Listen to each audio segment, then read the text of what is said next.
Адам баласының ұшуы мүмкін бе? Мүмкін. Егер ол мұғалім болса. Тек алға ғана емес, биікке де қадам жасаңыз. Мүмкін еместің мүмкін екенін көрсетіңіз және дәлелдеңіз. Ұстаздың жұмысы ұшақты басқарумен тең, қызықты әрі жауапты.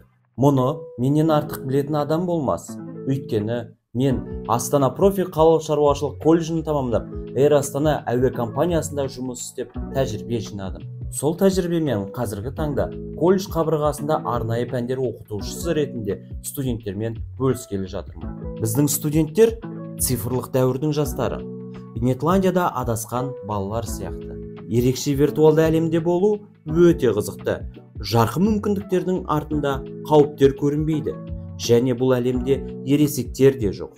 Өйткені ғаламтор кеңістігінде өзіміздікі болу, зерделі ұрпақпен бір тілде сөйлесу кейде тәжірибелі ұстаздардың да қолынан келмейді. Бірақ бұл мүмкін. Жақын болу, білу, көмек көрсету, педагогикалық жолда сол мүмкіндіктерді пайдалану, болашақты балалардан ерте түсіну және бағалау. Мен жастардың алдында боламын. Блог жүргізу қызықтырады ма? Канал ашайық, байқап көріңіз. Хейтерлардан қорықпаңыз, креативті болыңыз және блогыңыз оқып жатқан мамандықтың негіздерін үйренуге бағытталсын. Әлемді өзгерткіңіз келе ме? TED форматын меңгерейік. Сіздер менің шәкірттерім жаңа дәуірдің мотиваторлары мен тәлімгерлері боласыздар. Таласқың келе ме? Пікір таласқа дайын болыңыз. Қарсыласыңызды сендіріңіз. Немесе өзіңізде әлі нені өзгерту керектігін түсініңіз.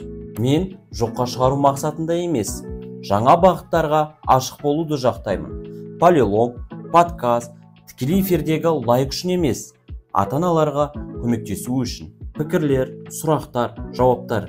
Мен де олар үшін өз контентімді жасаймын. Мұнда да мен жалғыз емеспін.